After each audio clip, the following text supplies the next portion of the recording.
ನಮಸ್ಕಾರ ವೀಕ್ಷಕರೇ, ಏಷ್ಯಾನೆಟ್ ಸುವರ್ಣ ನ್ಯೂಸ್ನ ಜಾತಕ ಫಲ ವಿಶೇಷ ಕಾರ್ಯಕ್ರಮಕ್ಕೆ ಸ್ವಾಗತ.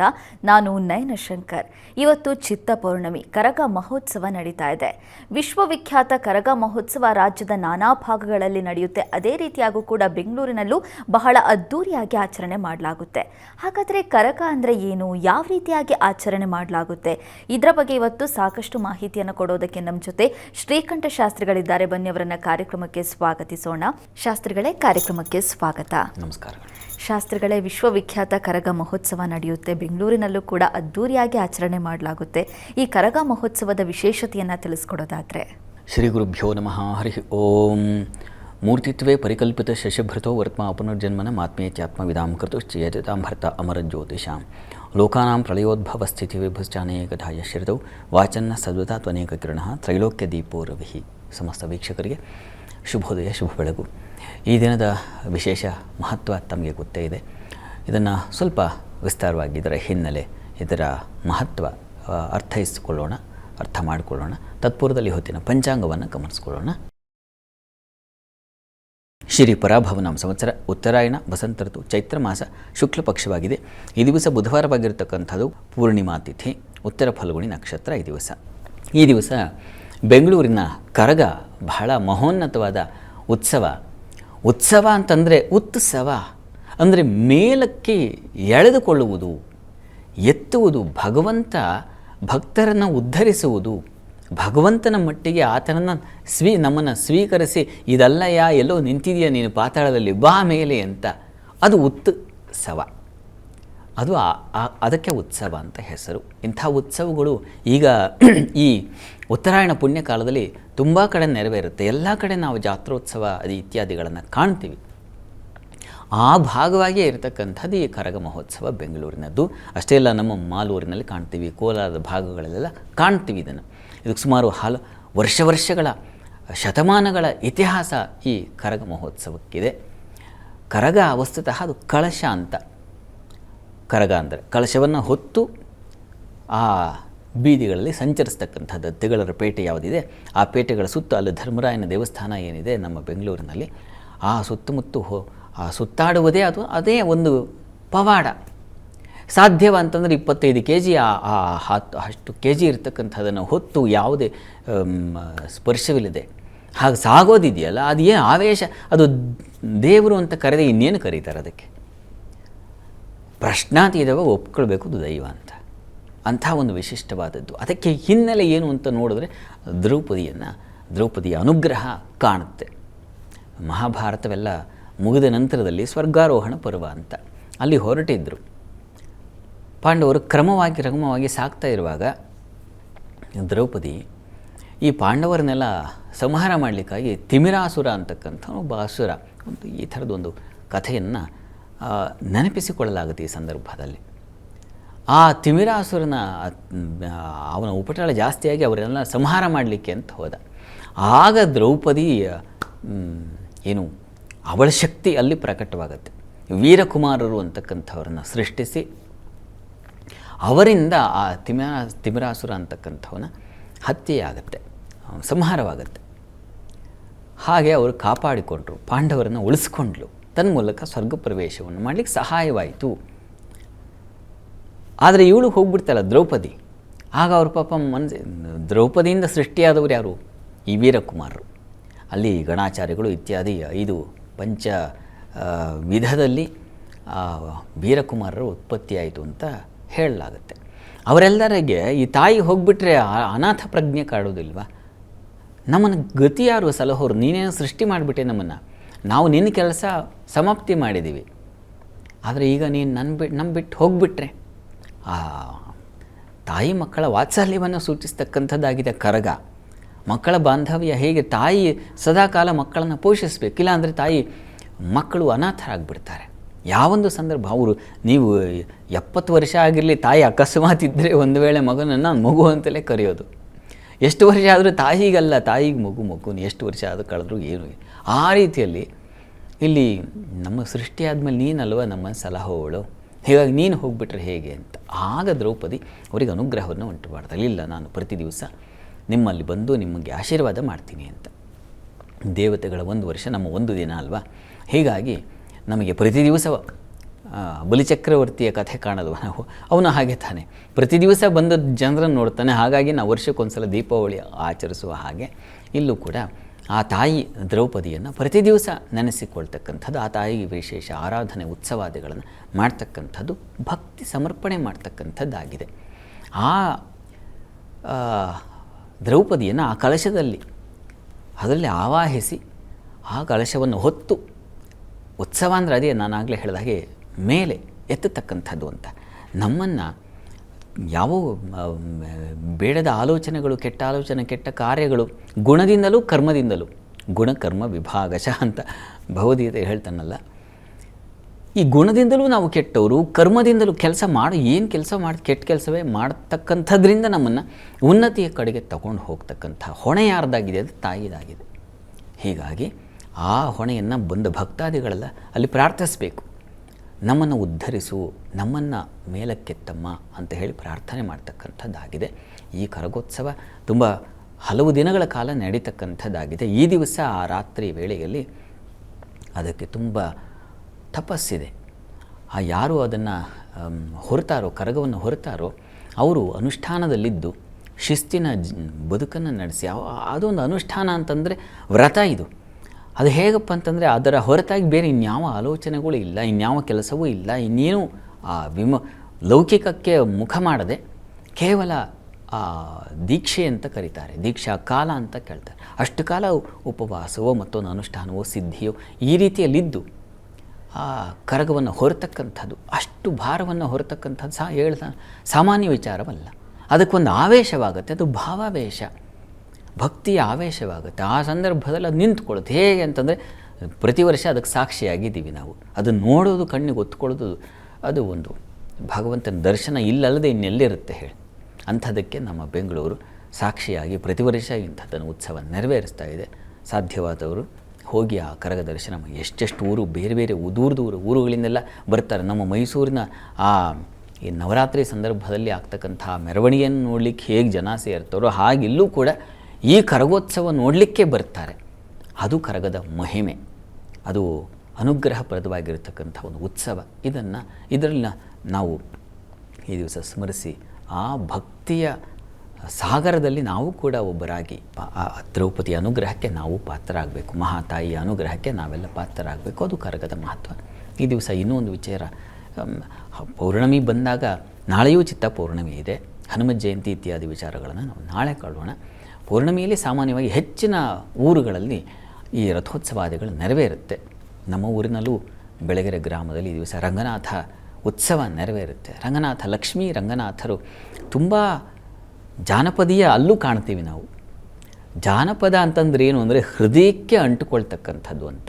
ಅಲ್ಲಿ ಲಕ್ಷ್ಮೀ ರಂಗನಾಥರಿಗೆ ವಿವಾಹ ನೆರವೇರುತ್ತೆ. ನಾವು ಕಲ್ಯಾಣೋತ್ಸವಗಳನ್ನೆಲ್ಲ ಕಾಣ್ತೀವಿ, ಅಲ್ಲೂ ಹಾಗೆ ಪ್ರತಿ ವರ್ಷ ಪೌರ್ಣಮಿ ದಿವಸ ಲಕ್ಷ್ಮೀ ರಂಗನಾಥರಿಗೆ ಆ ಭಕ್ತರೇ, ಒಂದು ಕಡೆ ಅಮ್ಮನವರ ಪರವಾಗಿರ್ತಕ್ಕಂಥ ಭಕ್ತರು, ಇನ್ನೊಂದು ಕಡೆ ರಂಗನಾಥ ಸ್ವಾಮಿಯ ಪರವಾಗಿರ್ತಕ್ಕಂಥ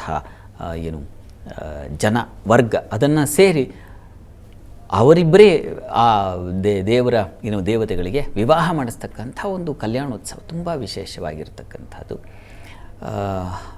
ಹೀಗೆ ಎಷ್ಟೋ ಕಡೆಗಳಲ್ಲಿ ಉತ್ಸವಾದಿಗಳು ನೆರವೇರುತ್ತೆ. ಅಂಥ ಉತ್ಸವಾದಿಗಳನ್ನು ನಾವು ಹೋಗಬೇಕು. ನಮ್ಮ ಉನ್ನತಿಗೆ ಉತ್ಸವಾದಿಗಳನ್ನು ನೋಡದೇ ಇದ್ದರೆ ನಮ್ಮ ಉನ್ನತಿ ಆಗೋದಿಲ್ಲ, ಭಾವನೆಗಳಿಂದಲೂ ನಾವು ಉನ್ನತಿ ಆಗೋದಿಲ್ಲ. ಅಂಥ ಕಡೆ ಸೇರಬೇಕು. ಎಷ್ಟೋ ಜನ ಆ ಜಾನಪದ ಹಾಡುಗಳನ್ನು ಹಾಡುವಾಗ, ರಂಗನಾಥನ ಪದಗಳನ್ನು ಹೇಳುವಾಗ ಅಲ್ಲಿ ಮನಸ್ಸು ಒಂಥರ ಅರಳುತ್ತೆ. ಅದು ಭಕ್ತಿಯ ಒಂದು ಸಾಧನವಾಗಿದೆ ಅಲ್ವಾ. ನಾವು ಹೇಗೆ ಒಂದು ಮಂತ್ರವನ್ನು, ಸ್ತುತಿಯನ್ನೋ, ಇನ್ನೇನೋ, ಹೋಮ, ಯಜ್ಞ, ಹವನ, ಹೀಗೆ ಹಲವು ಮಾರ್ಗ ಇದೆ. ಇದು ಒಂದು ಮಾರ್ಗ. ಆ ಉತ್ಸವಾದಿಗಳಿಗೆ ಪಾಲ್ಗೊಳ್ಳುವುದೇ ಒಂದು ಭಕ್ತಿಯ ಸೇವೆ. ಹೀಗಾಗಿ ಸಿಗೋದಿಲ್ಲ ವರ್ಷಕ್ಕೊಂದು ಸಲ, ಅಥವಾ ಇನ್ಯಾವ ಕೆಲವು ವರ್ಷಗಳಲ್ಲಂತೂ ಎಷ್ಟೋ 12 ವರ್ಷಕ್ಕೊಂದು ಸಲ ರಥೋತ್ಸವ ಆಗ್ತಕ್ಕಂಥದ್ದು, 6 ವರ್ಷಕ್ಕೊಂದು ಸಲ ಆಗ್ತಕ್ಕಂಥದ್ದೆಲ್ಲ ಇರುತ್ತೆ. ಅಂಥ ಕಡೆ ಅಂತೂ ತಪ್ಪದೆ ಹೋಗಿ ಭಾಗವಹಿಸಬೇಕು. ಅದು ನಮ್ಮ ಸೇವೆ ಆಗಿರುತ್ತೆ. ಭಾಗವಹಿಸುವಿಕೆಯೇ ನಮ್ಮ ಸೇವೆ ಆಗುತ್ತೆ. ಹೀಗಾಗಿ ಇಂಥ ಪೂಜೆ ಪುನಸ್ಕಾರಗಳಲ್ಲಿ ಪಾಲ್ಗೊಂಡು ಭಗವಂತನ ಕೃಪೆಗೆ ಪಾತ್ರರಾಗೋದು ನಮ್ಮ ಆದ್ಯ ಕರ್ತವ್ಯ ಆಗಿರುತ್ತೆ. ಹೀಗಾಗಿ ದಿವಸ ಬೆಂಗಳೂರಲ್ಲಿರ್ತಕ್ಕಂಥವ್ರು ಇಲ್ಲಿ ಅಥವಾ ಇನ್ನೆಲ್ಲೆಲ್ಲಿ ನಡೀತಾ ಇದೆಯೋ ಗೊತ್ತಿಲ್ಲದೆ ಇರತಕ್ಕಂಥದ್ದು ಎಷ್ಟೋ ಊರುಗಳಲ್ಲಿ ಉತ್ಸವಾದಿಗಳು ನೆರವೇರ್ತಾ ಇರುತ್ತೆ.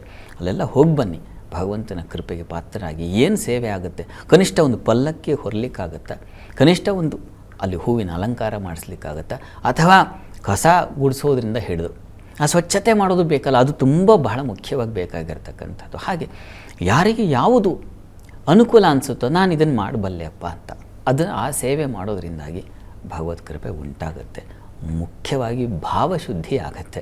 ಇವುಗಳಲ್ಲಿ ಪಾಲ್ಗೊಳ್ಳೋದ್ರಿಂದ ನಮಗಾದ ಫಲ ಏನಪ್ಪ ಅಂತಂದರೆ ಕ್ಷುಲ್ಲಭಾವದಿಂದ ಬಿಡಿಸಿ ಏನು ಮೇಲ್ವೊಯ್ಯುವ ಸಾಧನ ಅಂತ ಡಿ ವಿ ಜಿಯವರು ಹೇಳ್ತಾರಲ್ಲ, ಕ್ಷುಲ್ಲತ ಕಥೆಯಿಂದ ಬಿಡಿಸಿ ನಮ್ಮನ್ನು ಉನ್ನತ ಕಡೆಗೆ ತಗೊಂಡು ಹೋಗುತ್ತೆ. ಇಷ್ಟೇ ನಾನು ಅನ್ನೋದನ್ನು ನಾನು ಎಷ್ಟು ಕ್ಷುಲ್ಲಕ, ಎಷ್ಟು ತೃಣಮಾತ್ರದವನು ಅನ್ನೋದ್ರ ಪರಿಚಯವಾಗುತ್ತೆ. ಅಂಥ ಉತ್ಸವಾದಿಗಳನ್ನು ಒಂದು ದೇವಸ್ಥಾನಕ್ಕೆ ಎಷ್ಟೆಷ್ಟು ಲಕ್ಷೋಪಲಕ್ಷ ಜನ ಬಂದು ಸೇರ್ತಾ ಇದ್ದಾರೆ ಅಂತಂದರೆ ಆ ಪರಮಾತ್ಮನ ವೈಭವ ಏನು, ಅದ್ರ ಮುಂದೆ ನಾನು ಏನೂ ಇಲ್ಲಪ್ಪ, ನಿನ್ನ ಮುಂದೆ ನೀನು ನಡೆಸ್ತಾ ಇದ್ದೆ ಬದುಕಷ್ಟೇ. ನೀನು ಹೌದು ಅಂದರೆ ನಾನು ಹೌದು, ಇಲ್ಲ ಅಂದರೆ ಇಲ್ಲ, ಆ ರೀತಿಯಲ್ಲಿ ಇದೆ ನನ್ನ ಜೀವನ ಅನ್ನೋದು ಗೊತ್ತಾಗುತ್ತೆ, ನಮ್ಗೆ ಅನುಭವಕ್ಕೆ ಬರುತ್ತೆ. ಅಲ್ಲಿ ಹೋಗಬೇಕು. ಸಾಧುಗಳು, ಸಂತರು, ಸಜ್ಜನರು, ದೊಡ್ಡವರು, ಹಿರಿಯರು ಬಂದಿರ್ತಾರೆ. ಅವರ ಮಾತುಗಳೇ ಎಷ್ಟೋ ಬಾರಿ ಏನು ಭಗವಂತನ ಆಶೀರ್ವಾದ ನುಡಿಯಾಗಿರುತ್ತೆ. ಅದನ್ನೆಲ್ಲ ಕೇಳಿಸ್ಕೊಳ್ಬೇಕು. ಇದೆಲ್ಲ ಅಪರೂಪ. ಹತ್ತಿರದಲ್ಲಿದ್ದರೆ ಸಾಧ್ಯವಾದವರು ಹೋಗಿ ಪಾಲ್ಗೊಳ್ಳಿ, ಒಳ್ಳೆಯದಾಗಲಿ. ಖಂಡಿತವಾಗ್ಲೂ ಶಾಸ್ತ್ರಿಗಳೇ, ನಾನು ಸಾಕಷ್ಟು ಜನರು ಹೇಳೋದನ್ನು ಕೇಳಿರ್ತೀನಿ, ನಮಗೆ ದೇವರ ಮೇಲೇನು ಭಕ್ತಿ ಇಲ್ಲ, ಆದರೆ ದೇವಸ್ಥಾನಕ್ಕೆ ಹೋಗ್ತೀವಿ ಯಾಕಂದರೆ ಅಲ್ಲೊಂದು ನೆಮ್ಮದಿ ಸಿಗುತ್ತೆ, ಅಲ್ಲೊಂದೇನೋ ಪಾಸಿಟಿವ್ ಎನರ್ಜಿ ಇರುತ್ತೆ. ಅಂದರೆ ನನ್ನ ಪ್ರಕಾರ ಆ ಪಾಸಿಟಿವ್ ಎನರ್ಜಿನೇ ಭಕ್ತಿ ಅಲ್ವಾ? ಅದಕ್ಕಿಂತ ಮಿಗಿಲಾಗಿರೋದು ಇನ್ನೇನು ಬೇಕಲ್ವ? ನಾವು ಜೀವನದಲ್ಲಿ ಎಲ್ಲರೂ ಕೂಡ ಕಾಣೋದು ನೆಮ್ಮದಿಯನ್ನು. ಆ ನೆಮ್ಮದಿ ಸಿಗುತ್ತೆ ಅಂದರೆ, ಆ ದೇವಸ್ಥಾನಕ್ಕೆ ಹೋದರೆ ಸಿಗುತ್ತೆ ಅಂದರೆ ಖಂಡಿತವಾಗ್ಲೂ ಅದಕ್ಕಿಂತ ದೊಡ್ಡ ಭಕ್ತಿ ಇನ್ನೊಂದಿಲ್ಲ ಅಂತ ಹೇಳ್ಬೋದು. ಜೊತೆಗೆ ಇವತ್ತು ಸಾಕಷ್ಟು ವಿಚಾರಗಳನ್ನು ತಿಳಿಸ್ಕೊಟ್ಟಿದ್ದೀರಾ. ಕರಗದ ಬಗ್ಗೆ ತಿಳಿಸಿದ್ದೀರಾ, ಕರಗದ ಹಿನ್ನೆಲೆ ಏನು, ಯಾವ ರೀತಿ ಆಚರಣೆಗೆ ಬಂತು ಅನ್ನೋದನ್ನು ತಿಳಿಸಿದ್ದೀರಾ. ಜೊತೆಗೆ ಉತ್ಸವಗಳಿಗೆ ಯಾಕೆ ಹೋಗಬೇಕು ಅನ್ನೋದನ್ನು ಕೂಡ ತಿಳಿಸ್ಕೊಟ್ಟಿದ್ದೀರಾ ಶಾಸ್ತ್ರಿಗಳೇ. ಈಗ ವೀಕ್ಷಕರು ಕಳಿಸಿರೋ ಸಂದೇಶಗಳನ್ನು ನೋಡೋಣ. ಮೊದಲನೇ ಸಂದೇಶವನ್ನು ಚಿತ್ರದುರ್ಗದಿಂದ ವಿನಯ್ ಅವರು ಕಳಿಸಿದ್ದಾರೆ. ವಿನಯ್ ಅವರ ಜನ್ಮ ದಿನಾಂಕ 28/8/2006. ಹುಟ್ಟಿದ ಸಮಯ ಮಧ್ಯರಾತ್ರಿ 3:50. MBA ವಿದ್ಯಾಭ್ಯಾಸವನ್ನು ಮುಂದುವರಿಸಬೇಕಾ ಅಥವಾ ಸ್ವಂತ ಉದ್ಯೋಗ ಮಾಡಿದರೆ ಒಳ್ಳೆಯದಾಗುತ್ತಾ ತಿಳಿಸಿ ಅಂತ ಪ್ರಶ್ನೆ ಕೇಳಿದ್ದಾರೆ ಶಾಸ್ತ್ರಿಗಳೇ. ವಿನಯ್ ಅವರು ಪ್ರಶ್ನೆ ಸ್ವಂತ ಉದ್ಯೋಗನ ಅಥವಾ ಏನು ವೃತ್ತಿಗೆ ಹೋಗಬೇಕು ಅಂತ ಕೇಳಿದ್ದಾರೆ. ಹೌದು ಶಾಸ್ತ್ರಿಗಳೇ. ನೋಡೋಣ. ನೋಡಿ, ತಮ್ಮದು ಕರ್ಕಟಕ ಲಗ್ನವಾಗಿದೆ. ಲಗ್ನದಿಂದ ಕರ್ಮಾಧಿಪತಿ ಕುಜ ನಿಮ್ಮ ಜಾತಕದಲ್ಲಿ ಧನಸ್ಥಾನದಲ್ಲಿದ್ದಾನೆ. ಧನಾಧಿಪತಿ ಜೊತೆಗೆ ಸೇರಿದ್ದಾನೆ. ಮೌಢ್ಯನಾಗೂ ಇಲ್ಲ. ತುಂಬ ಚೆನ್ನಾಗಿದೆ. ರವಿ ಬುಧರ ಯುತಿಯೂ ಇದೆ. ಹೀಗಾಗಿ ನೀವು ನೋಡಿ ಮೆಡಿಕಲ್ ಶಾಪ್ ಹಾಕ್ತಕ್ಕಂಥದ್ದು ಅಥವಾ ಹಾಸ್ಪಿಟ್ಲನ್ನೇ ಕಟ್ಟಿಸ್ತಕ್ಕಂಥದ್ದು ಅಥವಾ ಈ ರೀತಿಯಲ್ಲಿ ನೀವು ಔಷಧಕ್ಕೆ ಸಂಬಂಧಿಸಿದ ಹಾಗೆ ಪ್ಯಾರಾಮೆಡಿಕಲ್ಗೆ ಸಂಬಂಧಿಸಿರ್ತಕ್ಕಂಥ ಕ್ಷೇತ್ರಗಳಲ್ಲಿ ಮುಂದುವರಿಲಿಕ್ಕೆ ಅವಕಾಶ ಇದೆ. ನೀವೇ ಬಿಸ್ನೆಸ್ ಅಂತ ಹೇಳಿದ್ರಲ್ವ, ನೀವು ಒಂದು ಮೆಡಿಕಲ್ ಶಾಪ್ ತೆಗಿಬಹುದು ನೋಡಿ. ಆ ರೀತಿಯಲ್ಲಿ ಅನುಕೂಲ ಆಗೋ ಸಾಧ್ಯತೆ. ಅಥವಾ ಈ ಯಾವುದನ್ನು ಪ್ಯಾರಾಮೆಡಿಕಲ್ ಅಂತೀವೋ, ಇನ್ಸ್ಟ್ರೂಮೆಂಟ್ಸ್ ರಿಲೇಟೆಡ್ ಈ ಥರದ್ದು ತಾವು ಪ್ರಯತ್ನ ಮಾಡಬಹುದು. ಪ್ರಸ್ತುತ ರಾಹುದಶೆಯಲ್ಲಿ ತಮಗೆ ನಡೀತಾ ಇರತಕ್ಕಂಥದ್ದು ಈಗ ಶುಕ್ರನ ಒಂದು ಕಾಲ ನಡೀತಾ ಇದೆ. ಶುಕ್ರ ಈಗ ಲಗ್ನದಲ್ಲಿ ಇದ್ದಾನೆ, ಲಾಭಾಧಿಪತಿ. ಚೆನ್ನಾಗಿದೆ, ಒಳ್ಳೆಯ ಕಾಲ. ಹೀಗಾಗಿ ಪ್ರಯತ್ನ ಮಾಡಬಹುದು. ನಿಮಗೆ ಕೆಲಸಕ್ಕೂ ಅವಕಾಶ ಇದೆ. ಅದೇ ಮೆಡಿಕಲ್ ರಿಲೇಟೆಡ್ ಕೆಲಸವನ್ನು ಪ್ರಯತ್ನ ಮಾಡಬಹುದು. ಇಲ್ಲ ಸ್ವಂತ ಮಾಡಿದ್ರೂ ಅದನ್ನೇ ಪ್ರಯತ್ನ ಮಾಡಬಹುದು. ಹೀಗೆ ಅಂತೂ ಚೆನ್ನಾಗಿದೆ. ಹಣಕಾಸಿಗೆ ಕೊರತೆ ಆಗೋದಿಲ್ಲ, ಸಮೃದ್ಧವಾದ ಹಣ ಬರುತ್ತೆ. ಯೋಚನೆ ಮಾಡಿ ಚೆನ್ನಾಗಿ ಒಂದು ನಿರ್ಣಯಕ್ಕೆ ಬನ್ನಿ, ಒಳ್ಳೆಯದಾಗಲಿ. ಸರಿ ಶಾಸ್ತ್ರಿಗಳೇ, ಮುಂದಿನ ಸಂದೇಶವನ್ನು ಬೆಂಗಳೂರಿನಿಂದ ಅರುಣ ಅವರು ಕಳಿಸಿದ್ದಾರೆ. ಅರುಣ ಅವರ ಜನ್ಮ ದಿನಾಂಕ 22/11/1998. ಹುಟ್ಟಿದ ಸಮಯ ಮಧ್ಯಾಹ್ನ 2:30. ಮದುವೆ ಬಗ್ಗೆ ತಿಳಿಸ್ಕೊಡಿ ಅಂತ ಪ್ರಶ್ನೆ ಕೇಳಿದ್ದಾರೆ ಶಾಸ್ತ್ರಿಗಳೇ. ಅರುಣ ಅವರ ಪ್ರಶ್ನೆ ವಿವಾಹಕ್ಕೆ ಸಂಬಂಧಿಸಿದೆ ಅಲ್ವಾ? ಹೌದು ಶಾಸ್ತ್ರಿಗಳೇ. ಜಾತಕ ನೋಡೋಣ. ನೋಡಿ, ತಮ್ಮದು ಮೀನ ಲಗ್ನವಾಗಿದೆ. ಲಗ್ನದಿಂದ ವಿವಾಹದ ಅಧಿಪತಿ ಬುಧ ಭಾಗ್ಯಸ್ಥಾನದಲ್ಲಿದ್ದಾನೆ. ಮೌಢ್ಯತೆ ಇದೆಯಾ ನೋಡ, ಮೌಢ್ಯನಾಗಿಲ್ಲ. ಅದು ಒಳ್ಳೆಯ ಪ್ರಶ್ನೆ, ಒಳ್ಳೆಯ ವಿಚಾರ. ಮತ್ತು ಕುಜ ಇದ್ದಾನೆ. ಆದರೆ ಸಪ್ತಮದಲ್ಲಿ ಕುಜ ಇರೋದು ಸ್ವಲ್ಪ ತೊಡಕು. ಭಾಗ್ಯಾಧಿಪತಿ ವಿವಾಹ ಸ್ಥಾನದಲ್ಲೂ, ವಿವಾಹದ ಅಧಿಪತಿ ಭಾಗ್ಯದಲ್ಲಿ, ಇದು ಒಳ್ಳೆಯದೇ. ಆದರೆ ಶತ್ರುಗಳ ಪರಿವರ್ತನೆ ಆಗಿದೆ.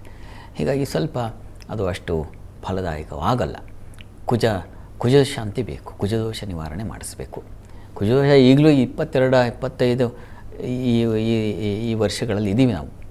ಇದರಲ್ಲೂ ನಾವು ಯೋಚನೆ ಮಾಡಬೇಕಾ, ಈ ಕುಜಶಾಂತಿ ಮತ್ತೊಂದು ಮುಗಿದೊಂದು ಅಂತಂದರೆ ಈಗಲ್ಲ, 200 ವರ್ಷಗಳು 300 ವರ್ಷ, ಈ ಕಲಿಯುಗದ ಅಂತ್ಯ ಮುಗಿದು ಮತ್ತೊಂದು ಯುಗ ಬಂದರೂ, ಮತ್ತೆ ಕಲಿಯುಗ ಬಂದರೂ ಕುಜದೋಷ ಇರುತ್ತೆ. ಕಾರಣ ಏನು ಅಂತಂದರೆ ಅಷ್ಟು ಕನೆಕ್ಟ್ ಆಗಿದ್ದೀವಿ ನಾವು ಗ್ರಹಗತಿಗಳಿಗೆ, ತಾರಗಳಿಗೆ, ಹೀಗೆಲ್ಲ. ಅದಿದೆ ಅಂದರೆ ಅರ್ಥ ಆ ದೋಷ ಇದನ್ನು ವಿವಾಹವೇ ಆಗೋದಿಲ್ಲ, ಪ್ರಾರಬ್ಧ ಮದುವೆ ಆಗಬಾರ್ದು ಅನ್ನೋ ಅರ್ಥ ಅಲ್ಲ. ದೋಷ ಇದೆ ಅಂತಂದರೆ ಅದರಿಂದ ಸ್ವಲ್ಪ ತೊಡಕುಗಳನ್ನು ಎದುರಿಸಬೇಕಾದ ಪರಿಸ್ಥಿತಿ ಬರುತ್ತೆ. ಎಷ್ಟೋ ಜನ ಹೀಗಿದ್ದಾರಲ್ಲ, ಇಂಥ ಕುಜದೋಷ ಇರೋದರಿಂದ ಸಮಸ್ಯೆ ಆಗಿರ್ತಕ್ಕಂಥದ್ದು ಅನುಭವಕ್ಕೆ ಬರ್ತಾ ಇದೆಯಲ್ಲ. ಎರಡೂ ಇದೆ. ಕುಜದೋಷ ಇದ್ದು ತಲೆನೋವೇ ಇಲ್ಲದೆ ಇರತಕ್ಕಂಥ ಶಾಂತ ಸಂಸಾರಗಳು ಇವೆ. ಎರಡೂ ಇದೆ. ಎರಡನ್ನೂ ನಾನು ಕಂಡಿದ್ದೀನಿ. ಎರಡೂ ಜಾತಕಗಳನ್ನು ನೋಡಿದಾಗ ತುಂಬ ಚೆನ್ನಾಗಿರ್ತದೆ ಜಾತಕ, ವರಿಷ್ಠ ಆಗಿರ್ತಾರೆ. ಜಾತಕ ತುಂಬ ವರಿಷ್ಠ ಇರುತ್ತೆ, ತುಂಬ ಚೆನ್ನಾಗಿರ್ತಾರೆ. ಎರಡೂ ಇದೆ. ಆಶ್ಚರ್ಯವಾಗಿದೆ, ಇದು ಇದೆ. ಆದರೆ ಹೆಚ್ಚಿನ ಅಂಶ ಯಾವುದಿದೆ ಅದನ್ನೇ ನೋಡ್ಕೊಳ್ಬೇಕಲ್ವ ನಾವು. ಹೀಗಿದ್ದ ಸಂದರ್ಭದಲ್ಲಿ ಹೆಚ್ಚಿನ ತೊಡಕಾಗ್ತಾ ಇದೆ. ಇಲ್ಲೋ 90 ಭಾಗ ತೊಡಕಿದ 10% ಚೆನ್ನಾಗಿರ್ತಾರೆ. ಹೀಗಿರುವಾಗ ಈ ಶಾಂತಿಗಳು ಮಾಡೋದರಿಂದಾಗಿ ಒಂದು ಕೃಪೆ ಆಗುತ್ತೆ. ಒಂದು ಆಲೋಚನೆ, ಬುದ್ಧಿ ಎಂತೂ ರಕ್ಷಮಿಚ್ಚಂತೆ ಬುದ್ಧಿಯ ಸಂಯೋಜಯಂತಿ ತಮ್ಮಂತ. ಬುದ್ಧಿಗೆ ಒಂದು ಆಲೋಚನೆಗೆ ಮತ್ತು ಇನ್ನೊಬ್ಬರ ಸಲಹೆಯಿಂದ ನಾವು ತೆಗೆದುಕೊಳ್ಳುವ ಸ್ವಂತ ನಿರ್ಣಯಗಳಿಗೆ ಭಗವಂತನ ಕೃಪೆ ಉಂಟಾಗುತ್ತೆ. ಆ ಮೂಲಕ ಗೆಲುವಿನ ದಾರಿಯನ್ನು ತುಳಿಲಿಕ್ಕೆ ಸಾಧ್ಯವಾಗುತ್ತೆ ಅಂತ ಅಷ್ಟೇ. ಆರಾಧನೆ ಹೀಗಾಗಿ ಆರಾಧನೆ ಅನ್ನೋದು ಅದರ ದಾರಿ ಸ್ವಲ್ಪ ಬೇರೆ ರೀತಿಯಲ್ಲಿದೆ. ಇದನ್ನು ಅರ್ಥ ಮಾಡಿಕೊಳ್ಬೇಕು. ಎಲ್ಲರೂ ಜಾಣರಿದ್ದಾರೆ. ಈಗಿನ ಪ್ರಪಂಚದಲ್ಲಿ ಯಾರೂ ತಿಳುವಳಿಕೆ ಇಲ್ಲಪ್ಪ 25 ಸಲ ಹೇಳಬೇಕು ಅನ್ನೋ ಥರ ಇಲ್ಲ. ಒಂದು ಸಲ ಹೇಳಿದ್ರೆ ಹೃದಯಕ್ಕೆ ಹೋಗುತ್ತೆ. ಈ ಶಾಂತಿಗಳೆಲ್ಲ ನಮಗೆ ಒಂಥರ ತಾರಕ, ನಮ್ಮನ್ನು ಪ್ರೊಟೆಕ್ಟ್ ಮಾಡ್ತಕ್ಕಂಥವು. ಹೀಗಾಗಿ ಕುಜ ಶಾಂತಿಯನ್ನು ಮಾಡಿಸೋದ್ರಿಂದಾಗಿ ನಿಮ್ಮ ಬದುಕು ಸರಳವಾಗುತ್ತೆ. ಮಾಡಿಸಿ, ಒಳ್ಳೆಯದಾಗಲಿ. ಇದು ನಿಮಗೆ ಅಂತಲ್ಲ, ಸಾರ್ವತ್ರಿಕವಾಗಿ ಉತ್ತರ ಕೊಟ್ಟೆ. ಏಕೆಂದರೆ ಬೇರೆಯವ್ರಿಗೂ ಇದರಿಂದ ಈ ವಿಚಾರ ಅರ್ಥ ಆಗಲಿ ಅನ್ನೋ ಉದ್ದೇಶ ಅಷ್ಟೇ. ಒಳ್ಳೆಯದಾಗಲಿ. ಶಾಸ್ತ್ರಿಗಳೇ, ಮೇಷರಾಶಿಯಿಂದ ಕನ್ಯಾ ರಾಶಿವರೆಗಿನ ಈ ದಿನದ ಫಲ ತಿಳಿಸೋದಾದರೆ 12 ರಾಶಿಗಳ ಫಲಾಫಲ ತಿಳಿಯುವ ಮುನ್ನ ಈ ಹೊತ್ತಿನ ಗ್ರಹಸ್ಥಿತಿಯನ್ನು ಗಮನಿಸ್ಕೊಳ್ಳೋದಾದರೆ ಮೇಷರಾಶಿಯಲ್ಲಿ ನಾವು ಶುಕ್ರನ ಕಾಣ್ತಾ ಇದ್ದೀವಿ. ಗುರುಮಾಂದಿಯರು ಒಟ್ಟಾಗಿದ್ದಾರೆ, ಅದು ಮಿಥುನ ರಾಶಿಯಲ್ಲಿ. ಇನ್ನು ಕೇತು ಇರತಕ್ಕಂಥದ್ದು ಸಿಂಹರಾಶಿಯಲ್ಲಿ, ಚಂದ್ರ ಇರತಕ್ಕಂಥದ್ದು ಕನ್ಯಾ ರಾಶಿಯಲ್ಲಿ. ಇನ್ನು ಬುಧ, ರಾಹು ಮತ್ತು ಕುಜರನ ಕಾಣ್ತಾ ಇದ್ದೀವಿ, ಅದು ಕುಂಭರಾಶಿಯಲ್ಲಿ. ಮೀನರಾಶಿಯಲ್ಲಿ ರವಿಶನಿಶ್ಚರ ಯುತಿಯನ್ನು ಕಾಣ್ತಾ ಇದ್ದೀವಿ. ಹೀಗಿರುವಾಗ 12 ರಾಶಿಗಳ ಫಲಾಫಲ ತಿಳಿತಾ ಹೋಗೋಣ. ಮೊದಲಿಗೆ ಮೇಷರಾಶಿಯವರಿಗೆ ದಿವಸ ನಿಮಗೆ ಲಾಭದಾಯಕ ದಿನವಾಗಿದೆ. ಪ್ಯಾರಾಮೆಡಿಕಲ್ ಕ್ಷೇತ್ರದಲ್ಲಿರೋರಿಗೆ ಹೆಚ್ಚಿನ ಲಾಭವನ್ನು ಸೂಚಿಸ್ತಾ ಇದೆ. ಈ ದಿವಸ ಶತ್ರುಗಳಿಂದ ದೂರ ಆಗ್ತಕ್ಕಂಥದ್ದು, ಶತ್ರುಗಳನ್ನು ನಿವಾರಿಸ್ಕೊಳ್ತಕ್ಕಂಥದ್ದು, ಜಾಣ್ಮೆಯಿಂದ ಇದೆಲ್ಲ ಇದೆ. ಸ್ವಲ್ಪ ಭಯದ ವಾತಾವರಣವೂ ಇದೆ. ಈ ದಿವಸ ಸೇವಕರು, ಸಹಾಯಕರ ಸಹಾಯ ಇಲ್ಲ ನಿಮಗೆ. ನಿಮ್ಮ ಕೆಲಸ ನೀವೇ ಮಾಡ್ಕೊಳ್ಬೇಕಾದ ಪರಿಸ್ಥಿತಿ ಇದೆ. ಈ ದಿವಸ ನೀವು ಆಂಜನೇಯನ ಪ್ರಾರ್ಥನೆ ಮಾಡಿ. ಇನ್ನು ವೃಷಭ ರಾಶಿಯವರಿಗೆ ದಿವಸ ಆಹಾರ ವ್ಯತ್ಯಾಸ ಮಾಡ್ಕೊಳ್ತೀರಾ. ಸಿಹಿ ಪದಾರ್ಥ ಸೇವನೆಯಿಂದ ತೊಂದರೆ ಸೂಚಿಸ್ತಾ ಇದೆ. ಅತಿಯಾಗಿ ಯಾವುದೋ ಉತ್ಸವಕ್ಕೆ ಹೋಗಿದ್ದೀನಿ, ಇನ್ನೇನೋ ಮತ್ತೊಂದು ಚೆನ್ನಾಗಿ ಜಡ್ದು ಹೊಟ್ಟೆ ಹಾಳು ಮಾಡ್ಕೊಳ್ಳೋ ಸಾಧ್ಯತೆ ಇದೆ. ಹುಷಾರು. ಸಿಹಿಯೇ ನಿಮಗೆ ಮೂಲವಾಗಿಬಿಡುತ್ತೆ. ಹುಷಾರು. ಇನ್ನು ಬುದ್ಧಿ ಚುರುಕಾಗಿರ್ತದೆ. ಪ್ರಚಂಡವಾದ ಬುದ್ಧಿಶಕ್ತಿ ಇದೆ. ಹೆಣ್ಣುಮಕ್ಕಳಿಗೆ ಬಹಳ ವಿಶೇಷವಾದ ಜಾಣ್ಮೆ ಸೂಚಿಸ್ತಾ ಇದೆ. ವೃತ್ತಿಯಲ್ಲೂ ಅನುಕೂಲದ ವಾತಾವರಣ ಇದೆ. ಆತಂಕ ಬೇಡ. ಪ್ರಾರ್ಥನೆಗೆ ದಿವಸ ಅನ್ನಪೂರ್ಣೇಶ್ವರಿ ಪ್ರಾರ್ಥನೆ ಮಾಡಿ. ಇನ್ನು ಮಿಥುನ ರಾಶಿಯವರಿಗೆ ದಿವಸ ಕೃಷಿಕರಿಗೆ ತುಂಬ ಚೆನ್ನಾಗಿದೆ. ಕೃಷಿ ಅಥವಾ ಈ ಜಲಸಂಬಂಧಿ, ಈ ಧಾನ್ಯಗಳ ವ್ಯಾಪಾರ, ವಹಿವಾಟು ಮತ್ತೊಂದು ಇವುಗಳಿಗೆ ಸಂಬಂಧಿಸಿರ್ತಕ್ಕಂಥ ಕ್ಷೇತ್ರಗಳಲ್ಲಿ ಹೆಚ್ಚಿನ ಅನುಕೂಲ ಸೂಚಿಸ್ತಾ ಇದೆ. ಸ್ನೇಹಿತರು, ಬಂಧುಗಳು, ಒಡನಾಟ, ಉತ್ತಮವಾದ ಒಂದು ಸಮಾರಂಭ, ಸಂತೋಷ ಕೂಟಗಳಲ್ಲಿ ಪಾಲ್ಗೊಳ್ತಕ್ಕಂಥದ್ದು, ಈ ರೀತಿಯಲ್ಲಿ ಮನರಂಜನೆಯ ದಿವಸ ಈ ದಿವಸ. ವೃತ್ತಿಯಲ್ಲೂ ಅಷ್ಟೇ ಅನುಕೂಲ, ಅಧಿಕಾರ ಇದೆಲ್ಲ ಬಲ ತುಂಬ ಚೆನ್ನಾಗಿದೆ. ಪ್ರಾರ್ಥನೆಗೆ ದಿವಸ ನೀವು ಆರೋಗ್ಯದ ದೃಷ್ಟಿಯಿಂದ ಆರೋಗ್ಯ ಸ್ವಲ್ಪ ವ್ಯತ್ಯಾಸ ಇದೆ. ಹೀಗಾಗಿ ಧನ್ವಂತರಿ ಪ್ರಾರ್ಥನೆ ಮಾಡಿ. ಇನ್ನು ಕರ್ಕಟಕ ರಾಶಿಯವರಿಗೆ ದಿವಸ ಧೈರ್ಯೋತ್ಸಾಹಗಳ ದಿವಸ. ಕೆಲಸ ಅಧಿಕವಾಗಿದ್ದರೂ ಶ್ರಮ ತಗೊಂಡು ಕೆಲಸ ಮಾಡ್ತೀರಾ. ವೃತ್ತಿಯಲ್ಲೂ ಅಷ್ಟೇ ಅನುಕೂಲ ಚೆನ್ನಾಗಿದೆ. ವಸ್ತ್ರ ವ್ಯಾಪಾರದಲ್ಲಿ ಹೆಚ್ಚಿನ ಅನುಕೂಲ ಸೂಚಿಸ್ತಾ ಇದೆ. ಈ ದಿವಸ ಸ್ವಲ್ಪ ಹೆಚ್ಚಿನ ವ್ಯಯ, ಕಾಲಿಗೆ ಪೆಟ್ಟಾಗೋ ಸಾಧ್ಯತೆ ಇದೆ. ಹುಷಾರು. ಈ ದಿವಸ ನಿಮಗೆ ಅಷ್ಟಮದಲ್ಲೂ ಕುಜ ಮತ್ತು ರಾಹು ಎಲ್ಲ ಸೇರಿರ್ತಕ್ಕಂಥದ್ದು. ಇನ್ಫೆಕ್ಷನ್, ಶರೀರಕ್ಕೆ ಬಾಧೆ ಉಂಟಾಗುತ್ತೆ. ಈ ಕಾರಣದಿಂದಾಗಿ ನೀವು ನರಸಿಂಹ ಕವಚ ಹೇಳ್ಕೊಳ್ಳಿ. ಇನ್ನು ಸಿಂಹರಾಶಿಯವರಿಗೆ ಈ ದಿವಸ ಕೆಲಸ ಕಾರ್ಯಗಳಲ್ಲಿ ಹೆಚ್ಚಿನ ಅನುಕೂಲ ಇದೆ. ದೈವಾನುಕೂಲದಿಂದ ಸಹಾಯ ಇದೆ. ಈ ದಿವಸ ಸುಗ್ರಾಸ ಭೋಜನ, ಕುಟುಂಬದಲ್ಲಿ ಸಾಮರಸ್ಯ ಮತ್ತು ಸಂತೋಷವನ್ನು ಕಾಣ್ತೀರ. ವಿದ್ಯಾರ್ಥಿಗಳಿಗೆ ತುಂಬ ಚೆನ್ನಾಗಿದೆ. ಇನ್ನು ದಾಂಪತ್ಯದ ಸ್ವಲ್ಪ ಮನಸ್ತಾಪ ಸೂಚಿಸ್ತಾ ಇದೆ. ಹುಷಾರು. ಪಾರ್ವತಿ ಪರಮೇಶ್ವರ ಪ್ರಾರ್ಥನೆ ಮಾಡಿ. ಕನ್ಯಾ ರಾಶಿಯವರಿಗೆ ಹೆಚ್ಚಿನ ತೊಡಕುಗಳನ್ನು ಕಾಣ್ತಾ ಇದ್ದೀರಾ. ವೃತ್ತಿಯಲ್ಲಿ ತೊಂದರೆ, ವಿಘ್ನಗಳನ್ನು ಸೂಚಿಸ್ತಾ ಇದೆ. ಜಾಣರಿಗೂ ಪೆಟ್ಟು ಬಿದ್ದುಬಿಡುತ್ತೆ ಈ ದಿವಸ. ಆದರೆ ಈ ದಿವಸ ಕೃಷಿ ಮತ್ತು ಹಾಲು, ಹೈನು ಈ ಕ್ಷೇತ್ರದವರಿಗೆ, ನೀರಿನ ಕ್ಷೇತ್ರಗಳಲ್ಲಿ ಕೆಲಸ ಮಾಡೋರಿಗೆ ತುಂಬ ಚೆನ್ನಾಗಿದೆ. ಸಮೃದ್ಧಿಯನ್ನು ಕಾಣ್ತೀರ. ನೀರಿನ ಸಮೃದ್ಧಿ, ಜಲ ಸಮೃದ್ಧಿ ಚೆನ್ನಾಗಿದೆ. ಇನ್ನು ಈ ದಿವಸ ದಾಂಪತ್ಯದಲ್ಲಿ ಸ್ವಲ್ಪ ಮನಸ್ತಾಪಗಳು, ಭಿನ್ನಾಭಿಪ್ರಾಯಗಳು ಇದ್ದಾವೆ, ಸಂಶಯ ಇಲ್ಲ ಅದರಲ್ಲಿ. ಇನ್ನು ಬಂಧುಗಳಿಂದ ಈ ದಿವಸ ಸ್ವಲ್ಪ ಮಟ್ಟಿಗಿನ ತಕರಾರು, ಏನು ಮನಸ್ತಾಪ ಇದನ್ನು ಸೂಚಿಸ್ತಾ ಇದೆ. ಮಾಂದ್ಯ ದೃಷ್ಟಿ ಇದೆ. ಹೀಗಾಗಿ ಸ್ವಲ್ಪ ಜಾಗ್ರತೆ ಬೇಕು, ಎಚ್ಚರಿಕೆಯಿಂದ ಇರಿ ಇನ್ನೊಬ್ಬರ ಜೊತೆ ವ್ಯವಹರಿಸುವಾಗ. ಪ್ರಾರ್ಥನೆಗೆ ಈ ದಿವಸ ಗಣಪತಿ ಪ್ರಾರ್ಥನೆ ಮಾಡಿ. ತುಲಾರಾಶಿಯವರಿಗೆ ಕೆಲಸದ ಹೊರೆ ಜಾಸ್ತಿ, ಕೆಲಸ ಎಲ್ಲ ನಿಮ್ಮ ತಲೆಗೆ ಬಿದ್ದುಬಿಡುತ್ತೆ ಈ ದಿವಸ. ಇನ್ನೊಬ್ಬರ ಕೆಲಸನೂ ನೀವೇ ಮಾಡಬೇಕಾದ ಪರಿಸ್ಥಿತಿ ಬಂದುಬಿಡಬಹುದು. ಆದರೆ ಸಂಗಾತಿಯಲ್ಲಿ ಸಾಮರಸ್ಯ, ಅನ್ಯೋನ್ಯತೆ ಇದೆ. ವ್ಯಾಪಾರಿಗಳಿಗೆ ತುಂಬ ಚೆನ್ನಾಗಿದೆ. ಸ್ನೇಹಿತರು, ಬಂಧುಗಳ ಸಹಕಾರ ತುಂಬ ಚೆನ್ನಾಗಿದೆ ಈ ದಿವಸ. ತಂದೆ ಮಕ್ಕಳಲ್ಲಿ ಮನಸ್ತಾಪ ಇದೆ ಈ ದಿವಸ. ಹೀಗಾಗಿ ನರಸಿಂಹ ಪ್ರಾರ್ಥನೆ ಮತ್ತು ಅಮ್ಮನವರ ಸನ್ನಿಧಾನಕ್ಕೆ ಕ್ಷೀರ ಸಮರ್ಪಣೆ ಮಾಡಿ. ಇನ್ನು ವೃಶ್ಚಿಕ ರಾಶಿ. ವೃಶ್ಚಿಕ ರಾಶಿಯವರಿಗೆ ಈ ದಿವಸ ವಿಶೇಷ ಲಾಭದ ದಿನ. ದಿನಸಿ ವ್ಯಾಪಾರಿಗಳಿಗೆ ತುಂಬ ಚೆನ್ನಾಗಿದೆ. ಚಿಲ್ಲರೆ ಅಂಗಡಿ ವ್ಯಾಪಾರಿಗಳು ಇತ್ಯಾದಿ ತುಂಬ ಚೆನ್ನಾಗಿದೆ. ಮತ್ತು ಹಾಲು ಹೈನು ಡೈರಿ ಪ್ರಾಡಕ್ಟ್ ಅಂತೀವಿ, ಅವು ತುಂಬ ಚೆನ್ನಾಗಿದೆ. ಹೆಚ್ಚಿನ ಅನುಕೂಲ ಆಗುತ್ತೆ. ಸಂಗಾತಿಯಲ್ಲಿ ಅನ್ಯೋನ್ಯತೆ, ಸಾಮರಸ್ಯ ಕಾಣ್ತೀರ. ಬುದ್ಧಿ ಚುರುಕಾಗಿರ್ತದೆ ಈ ದಿವಸ. ವಸ್ತು ನಷ್ಟತೆ ಸೂಚಿಸ್ತಾ ಇದೆ. ಹುಷಾರು, ಎಚ್ಚರ ವಹಿಸಿ. ಕಾರ್ತವೀರ್ಯಾಟಿಯನ್ನು ಸ್ಮರಣೆ ಮಾಡಿ. ಇನ್ನು ಧನುರಾಶಿ. ಧನುರಾಶಿಯವರಿಗೆ ಕೆಲಸ ಕಾರ್ಯಗಳಲ್ಲಿ ತುಂಬ ಚೆನ್ನಾಗಿದೆ ಈ ದಿವಸ. ಕಾರ್ಯಕೌಶಲ್ಯ ಚೆನ್ನಾಗಿದೆ. ಸ್ತ್ರೀಯರಿಗೆ ಅಧಿಕಾರ, ಬಲ ಇದನ್ನು ಸೂಚಿಸ್ತಾ ಇದೆ. ಸಂಗಾತಿಯಲ್ಲಿ ಸ್ವಲ್ಪ ಮನಸ್ತಾಪ, ಭಿನ್ನಾಭಿಪ್ರಾಯಗಳಿದೆ ಈ ದಿವಸ. ಮಾಂದ್ಯ ಉದಯ ಆಗಿರೋ ಕಾರಣ ಸ್ವಲ್ಪ ಮಟ್ಟಿಗೆ ಮನಸ್ತಾಪಗಳು ಬಂದುಬಿಡುತ್ತೆ. ಲಕ್ಷ್ಮೀ ನಾರಾಯಣರನ್ನು ಸ್ಮರಣೆ ಮಾಡ್ಕೊಳ್ಳಿ. ಹತ್ತಿರದಲ್ಲಿ ಯಾವುದೇ ದೇವಸ್ಥಾನ ಇದ್ದರೆ ಹೋಗಿ ಬನ್ನಿ, ಅಭಿಷೇಕ ಮಾಡಿಸಿ, ಅನುಕೂಲ ಆಗುತ್ತೆ. ಆದರೆ ಮಕ್ಕಳ ವಿಚಾರದಲ್ಲಿ ತುಂಬ ಚೆನ್ನಾಗಿದೆ. ಇನ್ನು ಮಕರ ರಾಶಿ. ಮಕರ ರಾಶಿಯವರಿಗೆ ದಿವಸ ವೃತ್ತಿಯಲ್ಲಿ ಬಹಳ ವಿಶೇಷವಾದ ಅನುಕೂಲ ಕಾಣ್ತೀರ. ದೈವಾನುಕೂಲ ಚೆನ್ನಾಗಿದೆ. ಕ್ಷೇತ್ರ ದರ್ಶನ ಅಥವಾ ಇನ್ಯಾವುದೋ ಒಂದು ಸತ್ಸಂಗ ಏರ್ಪಾಡಾಗ್ತಕ್ಕಂಥದ್ದು, ಉತ್ತಮರ ಸಂಪರ್ಕ ಏರ್ಪಾಡಾಗೋದು, ಈ ಥರದ್ದೆಲ್ಲ ಚೆನ್ನಾಗಿದೆ. ಸಂಗಾತಿಯಲ್ಲೂ ಅಷ್ಟೇ ಅನ್ಯೋನ್ಯತೆ, ಸಾಮರಸ್ಯ, ಪ್ರೀತಿ, ವಿಶ್ವಾಸ ಚೆನ್ನಾಗಿರುತ್ತೆ. ಇದು ಪ್ರಯಾಣದಲ್ಲಿ ಸೌಖ್ಯ ಕಾಣ್ತೀರಾ. ಹೆಚ್ಚಿನ ಪಾಲು ಚೆನ್ನಾಗಿದೆ. ಸ್ವಲ್ಪ ಆರೋಗ್ಯ ವ್ಯತ್ಯಾಸ ಆಗಬಹುದು. ಹೀಗಾಗಿ ಈಶ್ವರನ ಪ್ರಾರ್ಥನೆ ಮಾಡಿ. ಕುಂಭರಾಶಿಯವರು ಈ ದಿವಸ ಕೆಲಸ ಕಾರ್ಯಗಳಲ್ಲಿ ಹೆಚ್ಚಿನ ಅನುಕೂಲ. ಈ ದಿವಸ ಸ್ತ್ರೀಯರಿಗೆ ಸ್ವಲ್ಪ ನಷ್ಟ, ಕಷ್ಟವನ್ನು ಸೂಚಿಸ್ತಾ ಇದೆ.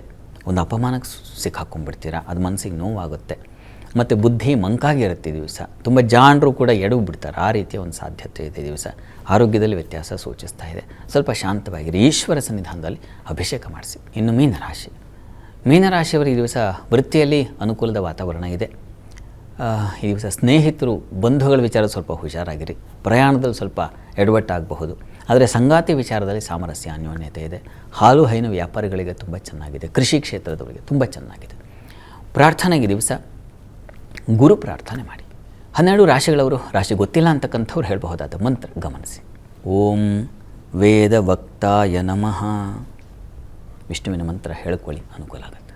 ಶಾಸ್ತ್ರಿಗಳೇ, ಕರಗ ಮಹೋತ್ಸವದ ವಿಶೇಷತೆ, ದ್ವಾದಶ ರಾಶಿಗಳ ಫಲ ಹಾಗೂ ವೀಕ್ಷಕರ ಸಂದೇಶಗಳಿಗೆ ಪರಿಹಾರ ತಿಳಿಸಿದ್ದೀರಾ. ಧನ್ಯವಾದಗಳು ಶಾಸ್ತ್ರಿಗಳೇ. ಸರ್ವೇ ಜನಾಃ ಸುಖಿನೋ ಭವಂತು, ಸಮಸ್ತ ಸನ್ಮಂಗಳಾನಿ ಭವಂತು. ಎಲ್ಲರಿಗೂ ಶುಭವಾಗಲಿ. ವೀಕ್ಷಕರೇ, ಇದಾಗಿತ್ತು ಇವತ್ತಿನ ಜಾತಕ ಫಲ ವಿಶೇಷ ಕಾರ್ಯಕ್ರಮ. ನೇರ, ದಿಟ್ಟ, ನಿರಂತರ ಸುದ್ದಿಗಾಗಿ ನೋಡ್ತೀರಿ ಏಷ್ಯಾನೆಟ್ ಸುವರ್ಣ ನ್ಯೂಸ್.